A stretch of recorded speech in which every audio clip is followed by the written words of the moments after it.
Morning दोस्तों, मैं प्रियजीत दास आपको आज time response of the fast order system के बारे में बताने आया।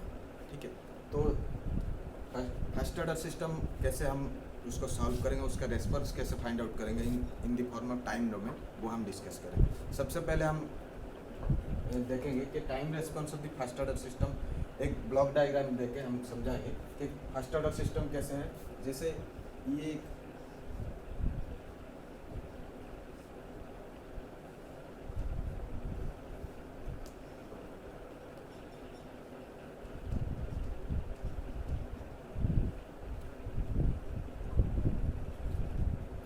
ये कोई फर्स्ट ऑर्डर सिस्टम है having denominator power maximum power is 1, so it is called a first order system.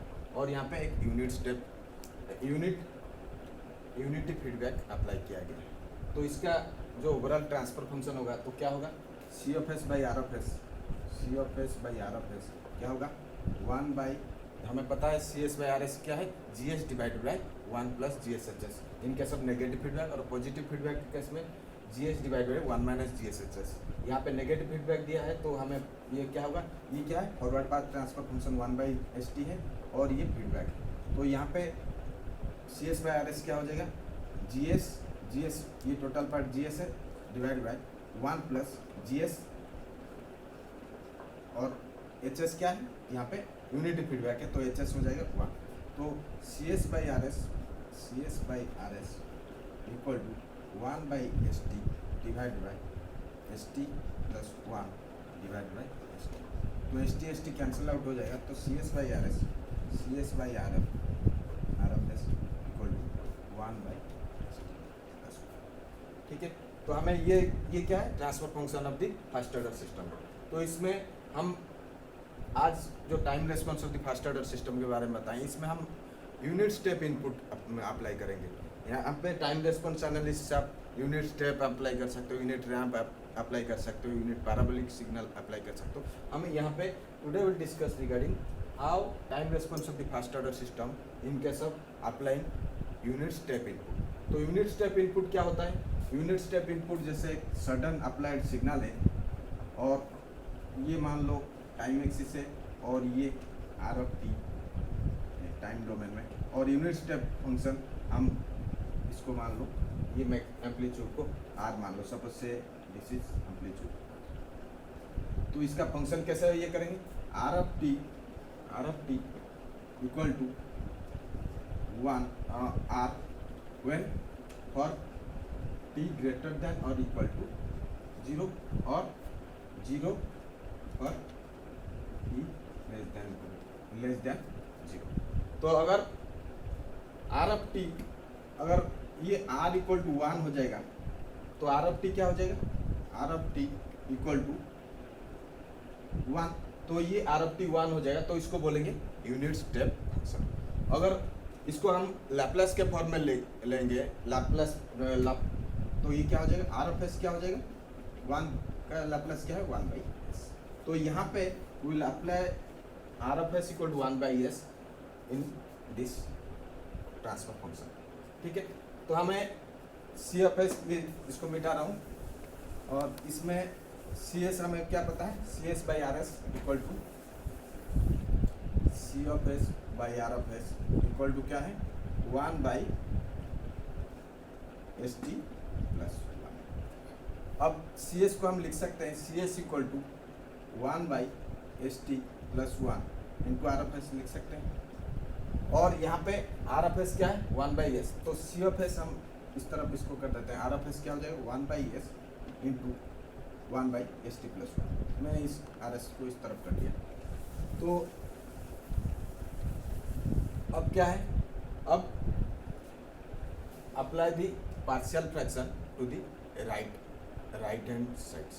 ठीक है, तो राइट हैंड साइड में हम पार्शियल फ्रैक्शन डालेंगे तो क्या हो जाएगा ये, तो इसको हम लिख सकते हैं 1 by S into 1 by S T plus 1 equal to A by S plus B by S T plus 1 लिख सकते हैं। और ये जो पार्ट ये इसको मल्टीप्लाई कर तो क्या हो जाएगा 1 by S whole into S T plus 1 equal to क्या हो जाएगा एलसीएम ले लेंगे तो ये क्या हो जाएगा, A S T plus one plus B S divide by S T plus one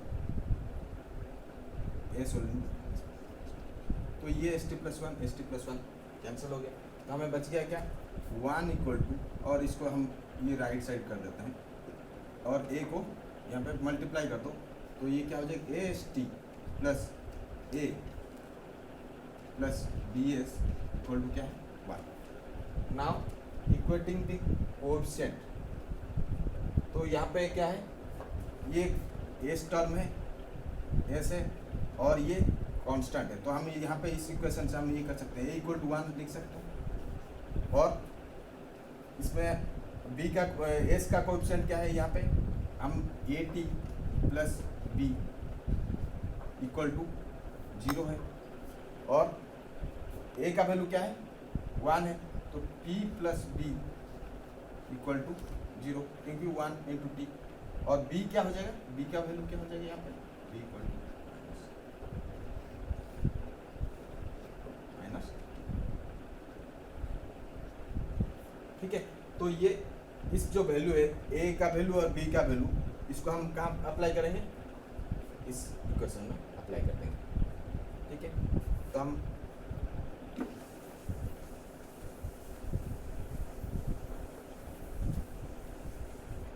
तो सी ऑफ एस क्या हो जाएगा, C of S equal to ए, यहाँ पे ए का वैल्यू क्या था, 1 डिवाइड बाय एस, और बी का वैल्यू क्या है, minus T divide by S T plus 1। अब हम क्या करेंगे, इसमें सी ऑफ एस को ऐसे भी लिख सकते हैं, 1 by S minus T, numerator और डिनोमिनेटर में डिवाइड करना है, तो क्या हो जाएगा, 1 by S plus 1 by T हो सकता है, टी को हम न्यूमरेटर और डिनोमिनेटर में ये कर देंगे, तो ये क्या हो जाएगा, ये अगर डिवाइड कर दें तो ये क्या हो जाएगा, ये टी कैंसिल हो जाएगा, और ये टी कैंसिल है, तो क्या हो जाएगा, ये 1 हो जाएगा, तो हम इसको ऐसे लिख सकते हैं। अब हमें इसमें ये क्या है, सी ऑफ एस, इसमें हम क्या करेंगे, अब apply Laplace inverse to both the sides. ठीक है, तो both sides Laplace inverse apply करें, तो यहाँ पे Laplace inverse of C of S, और इसको हम लिख सकते हैं लाप्लास इनवर्स,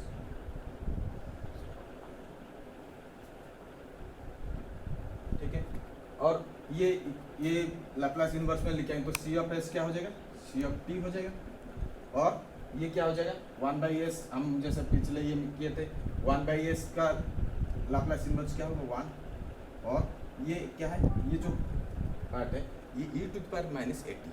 ठीक है, तो जैसे 1 by S plus A, 1 by S plus है, तो e to the power minus A T, A यहाँ पे क्या वैल्यू है, 1 बाई टी, तो minus T by capital T लिख सकते हैं, माइनस ए क्या वैल्यू है, 1 बाई टी इंटू टी, तो टी बाई कैपिटल टी। ठीक है, तो अब हमें अगर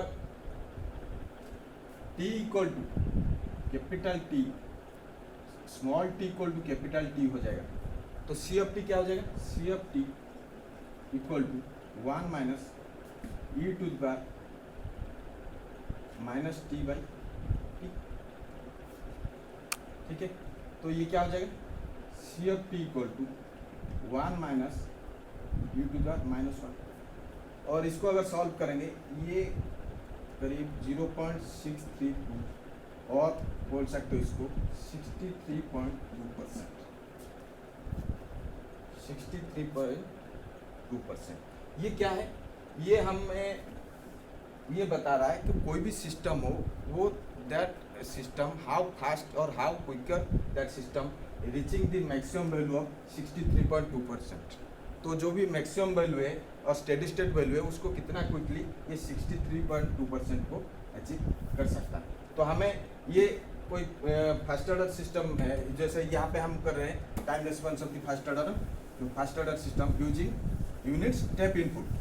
ठीक है, तो यहाँ पे रिस्पॉन्स क्या होगा, रेस्पॉन्स होगा, तो हमें यूनिट स्टेप अप्लाई किए थे, तो यहाँ पे तो यहाँ पे जैसे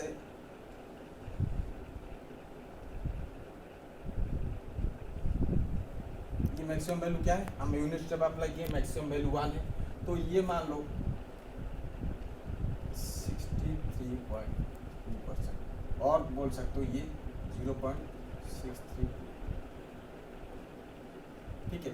तो ये जो इसी को बोलते हैं टाइम कांस्टेंट। यहाँ जो टी है ये बोलते हैं टाइम कांस्टेंट।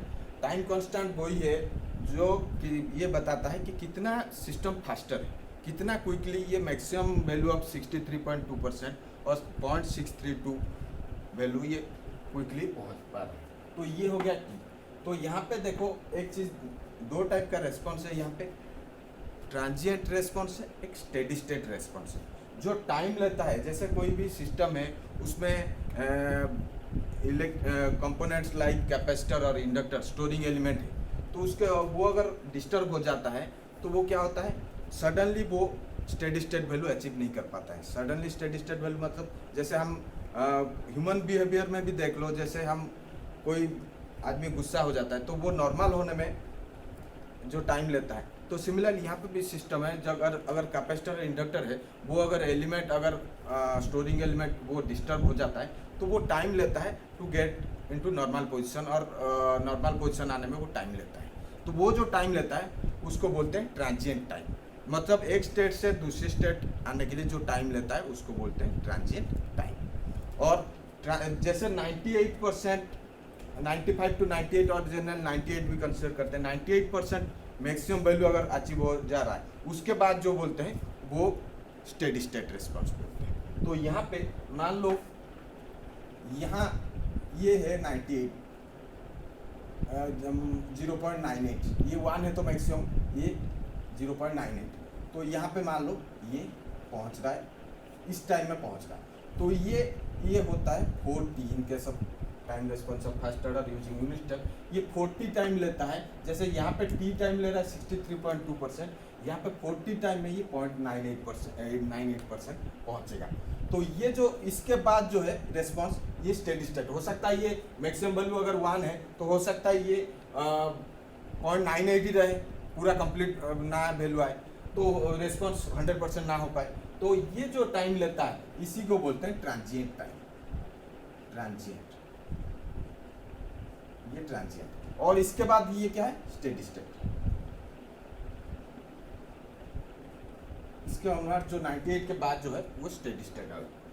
तो ये जो टाइम लेता है, time taken by the system to change from one state to another state, that is called transient time. और ट्रांजिएंट टाइम के बाद 98% से मोर हो जाता है जब, that time is called steady state time. और उस टाइम में जो रेस्पॉन्स आ रहा है, जैसे ट्रांजिएंट टाइम में जो रेस्पॉन्स आ रहा है उसको ट्रांजिएंट रेस्पॉन्स बोलते हैं, और स्टेडी स्टेट में जो रेस्पॉन्स आता है वो स्टेडी स्टेट रेस्पॉन्स बोलते हैं। तो यहाँ पे अगर 40 के बाद कोई अगर सिस्टम 100% नहीं अचीव होता है तो वो जो एरर होता है उसको बोलते हैं steady state error. For example यहाँ पे मान लो ये अगर कोई एरर यहाँ पे रह जा रहा है, मान लो ये 98% और 40 के बाद, इसको बोलते हैं steady state error, ESS, steady state error, ठीक है। तो यहाँ पे हमें ये बताना है कि ये अगर ऐसे सिस्टम है, अगर हम इसको कोरिलेट करेंगे, कैसे कोई सिस्टम है वो कैसे आप बोल सकते हो कि फास्टर है कि स्लोअर है, हम दो अलग अलग सिस्टम का रेस्पॉन्स को फॉर एग्जांपल कंसिडर करेंगे, उसमें बताएंगे कि कैसे ये कौन सा फास्टर सिस्टम है और कौन सा स्लगिश और स्लोअर सिस्टम। तो जैसे फॉर एग्जांपल ये दो सिस्टम हम ले रखे हैं और ये मैक्सिमम वैल्यू सपोज हम यूनिट स्टेप इनपुट दिए तो ये CFT हो गया, और ये मान लो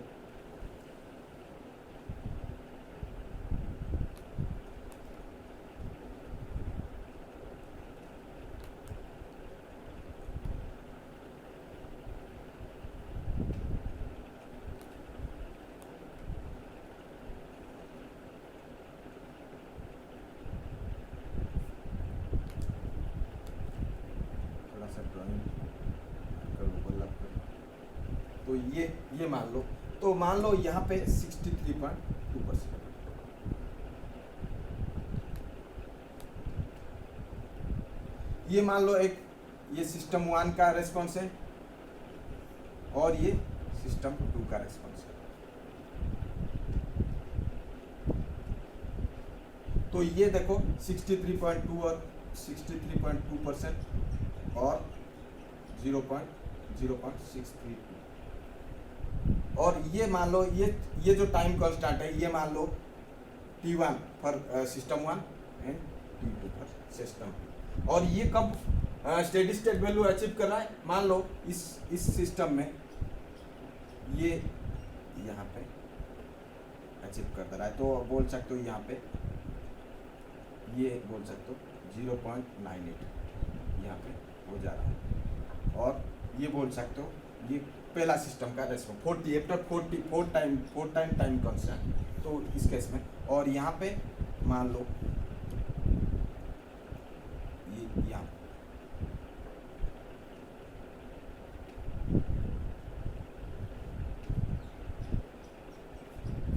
ये 40, ठीक है। तो ये इसके जो सिस्टम 1 के लिए ट्रांजिएंट टाइम कौन सा होगा, सिस्टम 1 के लिए ये ट्रांजिएंट टाइम होगा। और उसके बाद स्टेडी स्टेट रेस्पॉन्स सिस्टम 1 के लिए, ठीक है, सिस्टम 1 के लिए स्टेडी स्टेट ये आ जाएगा। इसके बाद और ये सिस्टम 2 के लिए ट्रांजिएंट रेस्पॉन्स कौन सा होगा, ये सिस्टम 2 का ट्रांजिएंट रेस्पॉन्स जो है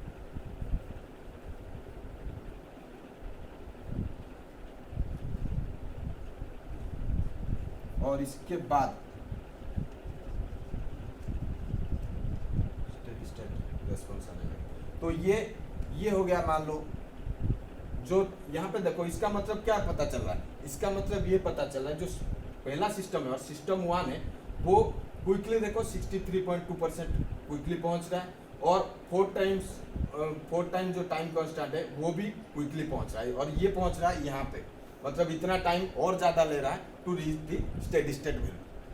तो ये इसका मतलब ये है कि ये सिस्टम जो है, जो पहला सिस्टम ये है, ये सिस्टम का जो रेस्पॉन्स है ये फास्टर सिस्टम है और ये स्लॉगिश सिस्टम, स्लॉगिश और स्लो सिस्टम, तो जिसका रेस्पॉन्स बहुत पुअर है कंपेयर टू सिस्टम 1। तो ये है response of the fast order system in case of time domain. और एक पार्ट है इसका, अगर एरर निकालेंगे ई ऑफ टी क्या हो जाएगा, हम ई ऑफ टी क्या हो जाएगा इस इक्वेशन के बाद, जैसे हमें पता था ये सी ऑफ टी ये था, E of T equal to R of T minus C of T. तो E of T equal to R of T का वैल्यू क्या हो जाएगा, आर ऑफ टी का वैल्यू हमें यूनिट स्टेप इनपुट है तो 1 माइनस बी टू का माइनस टी, ठीक है। तो ये हम ले रहे हैं यहाँ, ये जो रिस्पॉन्स है, तो सी ऑफ टी कौन सा है, सी ऑफ टी ये था।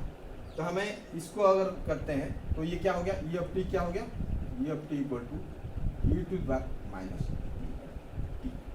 और अगर steady state error find out करेंगे, स्टेडी स्टेट एरर के कब वो फाइंड आउट करेंगे, जब t tends to infinity time में जब एरर एग्जिस्ट करेगा तो स्टेडी स्टेट एरर। तो हम steady state error find out ESS equal to limit t tends to infinity,